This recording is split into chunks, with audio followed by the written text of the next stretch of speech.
জানেন যে মাসখানেক আগে আমরা এনসিপি থেকে আমাদের মনোনয়ন আবেদন ফর্ম দেশের সবার জন্য উন্মুক্ত করে দিয়েছিলাম। চিন্তা ছিল যে যেভাবে প্রথাগতভাবে মনোনয়ন দেওয়া হয় সেই জায়গায় একটা নতুন ধারা যুক্ত করা, বাংলাদেশের যে কোনো মানুষ সেই নিজেকে যোগ্য, সৎ এবং জনপ্রতিনিধি হিসেবে প্রতিনিধিত্ব করতে পারে মানুষের, তারা যাতে এই সুযোগটা পান, মনোনয়ন আবেদন সংগ্রহ করতে পারে। তো আমরা পুরো দেশের সকলের জন্য উন্মুক্ত করে দিয়েছিলাম আমাদের মনোনয়ন আবেদন ফর্ম। 2 সপ্তাহ ব্যাপী এই কার্যক্রম চলেছে। বিপুল উৎসাহে অনেকেই আমাদের মনোনয়ন আবেদন ফর্ম সংগ্রহ করেছেন। 1,500-এর উপরে মানুষ আমাদের 300 আসনে মনোনয়ন আবেদন ফর্ম সংগ্রহ করেছেন।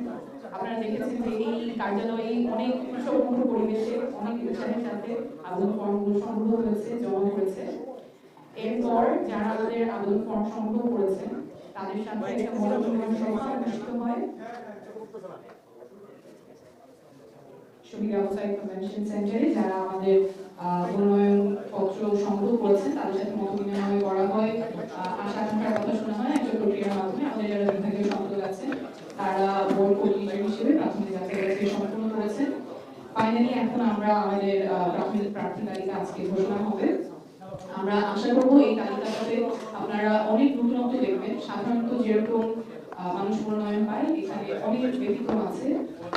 যারা ট্রেডিশনালি চিন্তা করেন যে রাজনীতিটা শুধুমাত্র খারাপ মানুষের জায়গা, গডফাদার, সন্ত্রাসী, চাঁদাবাজ, দুর্নীতিবাজ, সেই রাজনীতির সময় এখন শেষ।